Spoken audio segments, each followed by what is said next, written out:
ओम शांति। 15/7/2024 बाबा के महावाक्य हैं। बाबा कहते मीठे बच्चे, देह अभिमान आसुरी कैरेक्टर है, उसे बदल दैविक कैरेक्टर्स धारण करो तो रावण की जेल से छूट जाएंगे। प्रश्न है, हर एक आत्मा अपने पाप कर्मों की सज़ा कैसे भोगती है? उससे बचने का साधन क्या है? उत्तर है, हर एक अपने पापों की सज़ा एक तो गर्भ जेल में भोगते हैं, दूसरा रावण की जेल में अनेक प्रकार के दुख उठाते हैं। बाबा आया है तुम बच्चों को इन जेलों से छुड़ाने। इनसे बचने के लिए सिविलाइज्ड बनो। ओम शांति। ड्रामा के प्लान अनुसार बाप बैठ समझाते हैं। बाप ही आकर रावण की जेल से छुड़ाते हैं, क्योंकि सब क्रिमिनल पाप आत्माएं हैं। सारी दुनिया के मनुष्य मात्र क्रिमिनल होने के कारण रावण की जेल में हैं। फिर जब शरीर छोड़ते हैं तो भी गर्भ जेल में जाते हैं। बाप आकर दोनों जेल से छुड़ाते हैं। फिर तुम आधा कल्प रावण की जेल में भी नहीं और गर्भ जेल में भी नहीं जाएंगे। तुम जानते हो बाप धीरे धीरे पुरुषार्थ अनुसार हमें रावण की जेल से और गर्भ जेल से छुड़ाते रहते हैं। बाप बताते हैं तुम सब क्रिमिनल हो रावण राज्य में, फिर राम राज्य में सब सिविलाइज्ड होते हैं। कोई भी भूत की प्रवेशता नहीं होती है। देह का अहंकार आने से ही फिर और भूतों की प्रवेशता होती है। अब तुम बच्चों को पुरुषार्थ कर देही अभिमानी बनना है। जब ऐसे लक्ष्मी नारायण बन जाएंगे तभी देवता कहलाएंगे। अभी तो तुम ब्राह्मण कहलाते हो। रावण की जेल से छुड़ाने लिए बाप आकर पढ़ाते भी हैं और जो सबके कैरेक्टर्स बिगड़े हुए हैं वह सुधारते भी हैं।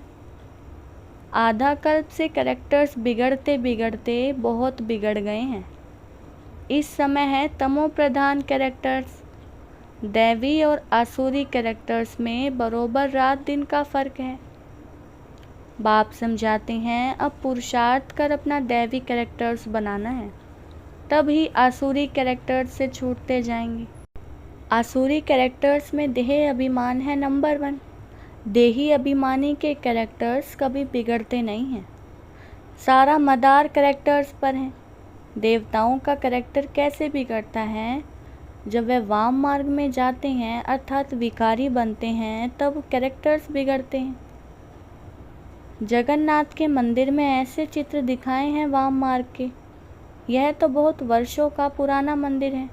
ड्रेस आदि देवताओं की ही है। दिखाते हैं देवता वाम मार्ग में कैसे जाते हैं। पहली पहली क्रिमिनलिटी है ही यह। काम चिता पर चढ़ते हैं, फिर रंग बदलते बदलते बिल्कुल काले हो जाते हैं। पहले पहले गोल्डन एज में हैं संपूर्ण गोरे, फिर 2 कला कम हो जाती है। त्रेता को स्वर्ग नहीं कहेंगे, वह है सेमी स्वर्ग। बाप ने समझाया है रावण के आने से ही तुम्हारे ऊपर कट चढ़ना शुरू हुई है। पूरे क्रिमिनल अंत में बनते हो। अभी 100% क्रिमिनल कहेंगे। 100% वाइसलेस थे, फिर 100% विशेष बने। अब बाप कहते हैं सुधरते जाओ, यह रावण का जेल तो बहुत बड़ा है। सबको क्रिमिनल ही कहेंगे क्योंकि रावण के राज्य में है ना। राम राज्य और रावण राज्य का तो उनको पता ही नहीं है। अभी तुम पुरुषार्थ कर रहे हो राम राज्य में जाने का। संपूर्ण तो कोई बना नहीं है। कोई फर्स्ट, कोई सेकंड, कोई थर्ड में है। अब बाप पढ़ाते हैं दैवी गुण धारण कराते हैं। देह अभिमान तो सब में है। जितना जितना तुम सर्विस में लगे रहेंगे उतना देह अभिमान कम होता जाएगा। सर्विस करने से ही देह अभिमान कम होगा। देही अभिमानी बड़ी बड़ी सर्विस करेंगे। बाबा देही अभिमानी हैं तो कितनी अच्छी सर्विस करते हैं। सभी को क्रिमिनल रावण की जेल से छुड़ाए सबको सद्गति प्राप्त करा देते हैं। वहाँ फिर दोनों जेल नहीं होगी, यहाँ तो डबल जेल है। सतयुग में ना कोर्ट है ना पाप आत्माएं हैं, ना तो रावण की जेल ही है। रावण की है बेहद की जेल। सभी 5 विकारों की रस्सियों में बंधे हुए हैं। अपरम्पार दुख है, दिन प्रतिदिन दुख वृद्धि को पाता रहता है। सतयुग को कहा जाता है गोल्डन एज, त्रेता को सिल्वर एज।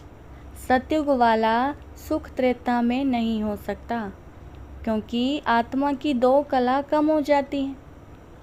आत्मा की कला कम होने से शरीर भी ऐसे हो जाते हैं। तो यह समझना चाहिए कि बरोबर हम रावण के राज्य में देह अभिमानी बन पड़े हैं। अब बाप आया है रावण की जेल से छुड़ाने के लिए। आधा कल्प का देह अभिमान निकलने में देरी तो लगती है, बहुत मेहनत करनी पड़ती है। जल्दी में जो शरीर छोड़ गए वह फिर भी बड़े होकर आए कुछ ज्ञान उठा सकते हैं। जितना देरी होती जाती है तो फिर पुरुषार्थ तो कर ना सके। कोई मरे फिर आकर पुरुषार्थ करे, सो तो जब ऑर्गन्स बड़े हों, समझदार हो, तब कुछ कर भी सके। देरी से जाने वाले तो कुछ सीख ही नहीं सकेंगे। जितना सीखे उतना सीखे, इसलिए मरने से पहले पुरुषार्थ करना चाहिए। जितना हो सके इस तरफ आने की कोशिश तो ज़रूर करेंगे। इस हालत में बहुत आएंगे। झाड़ वृद्धि को पाएगा, समझानी तो बहुत सहज है। बॉम्बे में बाप का परिचय देने के लिए चांस बहुत अच्छा है। यह हम सबका बाप है। बाप से वर्षा तो जरूर स्वर्ग का ही चाहिए। कितना सहज है। दिल अंदर गदगद होना चाहिए कि यह हमको पढ़ाने वाला है। यह हमारी एम ऑब्जेक्ट है। हम पहले सदगति में थे, फिर दुर्गति में आए, अब फिर दुर्गति से सदगति में जाना है। शिव बाबा कहते हैं मामेकम याद करो तो तुम्हारे जन्म जन्मांतर के पाप कट जाएंगे। तुम बच्चे जानते हो जब द्वापर में रावण राज्य होता है तो 5 विकार रूपी रावण सर्वव्यापी हो जाता है। जहाँ विकार सर्वव्यापी है वहाँ बाप सर्वव्यापी कैसे हो सकता है? सभी मनुष्य पापात्माएं हैं ना। बाप सम्मुख है तब तो ऐसे कहते हैं कि मैंने कहा ही नहीं है। उल्टा समझ गए हैं। उल्टा समझते विकारों में गिरते गिरते गालियां देते देते भारत का यह हाल हुआ है। क्रिश्चियन लोग भी जानते हैं कि 5000 वर्ष पहले भारत स्वर्ग था, सभी सतो प्रधान ही थे। भारतवासी तो लाखों वर्ष कह देते हैं, क्योंकि तमो प्रधान बुद्धि बन पड़े हैं। वह फिर ना इतना ऊंच बने ना इतना नीच बने हैं। वह तो समझते हैं बरोबर स्वर्ग था। अब बाप कहते हैं कि यह ठीक कहते हैं। 5000 वर्ष पहले भी मैं तुमको रावण की जेल से छुड़ाने आया था, अब फिर छुड़ाने आया हूँ। आधा कल्प है राम राज्य और आधा कल्प है रावण राज्य। बच्चों को चांस मिलता है तो समझाना चाहिए। बाबा भी तुम बच्चों को समझाते हैं, बच्चे ऐसे ऐसे समझाओ कि इतने अपरम अपार दुख क्यों हुए हैं। पहले तो अपरम अपार सुख थे जब इन लक्ष्मी नारायण का राज्य था। यह सर्वगुण संपन्न थे। अब यह नॉलेज है ही नर से नारायण बनने की। पढ़ाई है, इनसे दैवी कैरेक्टर्स बनते हैं। इस समय रावण के राज्य में सभी के कैरेक्टर्स बिगड़े हुए हैं। सबके कैरेक्टर्स सुधारने वाला तो एक ही राम है। इस समय कितने धर्म हैं, मनुष्यों की कितनी वृद्धि होती रहती है। ऐसे ही वृद्धि होती रहेगी तो फिर खाना भी कहाँ से मिलेगा। सतयुग में तो ऐसी बातें होती ही नहीं हैं। वहाँ दुख की कोई बात ही नहीं। यह कलयुग दुखधाम है, सब विकारी हैं। वह है सुखधाम, सभी संपूर्ण निर्विकारी हैं। घड़ी घड़ी उन्हों को यह बतलाना चाहिए तो कुछ समझ भी पाए। बाप कहते हैं मैं पतित पावन हूँ और मुझे याद करने से तुम्हारे जन्म जन्मांतर के पाप कट जाएंगे। अब बाप कैसे कहेंगे? जरूर शरीर धारण कर बोलेंगे ना। पतित पावन सर्व का सद्गति दाता एक बाप है। जरूर वह किसी रथ में ही आया होगा। अब बाप कहते हैं, मैं इस रथ में आता हूँ जो कि अपने जन्मों को नहीं जानते हैं। बाप समझाते हैं, यह 84 जन्मों का खेल है। जो पहले पहले आए होंगे वही आएंगे। उनके ही बहुत जन्म होंगे, फिर कम होते जाएंगे। सबसे पहले देवताएं आए। बाबा बच्चों को भाषण करना भी सिखलाते हैं कि ऐसे ऐसे समझाना चाहिए।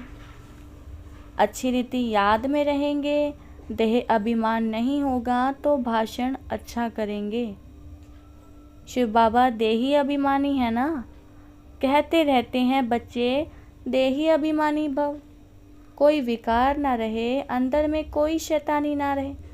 तुम्हें किसी को भी दुख नहीं देना है, किसी की निंदा भी नहीं करनी है।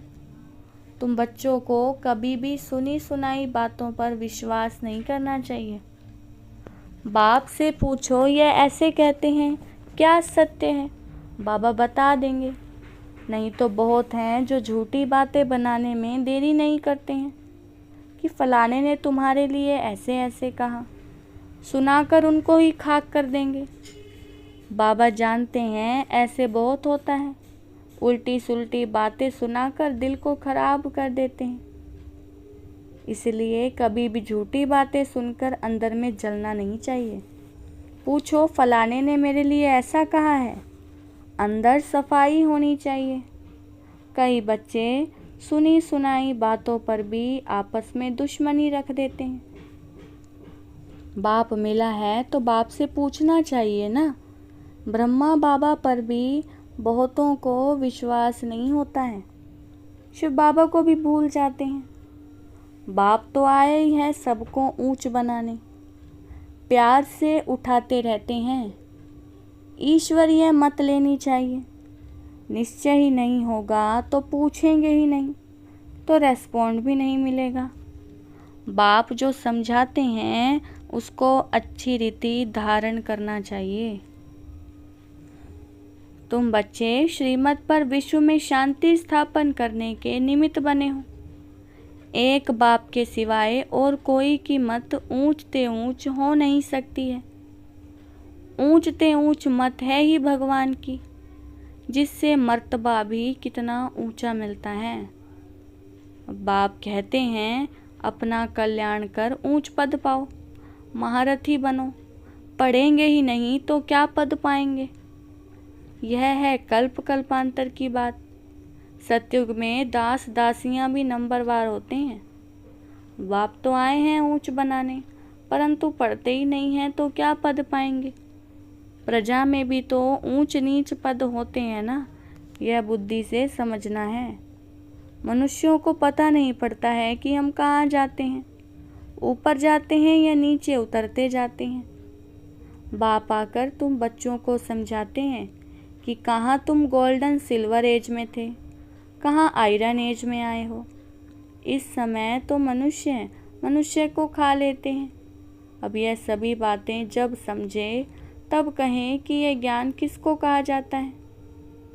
कई बच्चे एक कान से सुन दूसरे से निकाल देते हैं।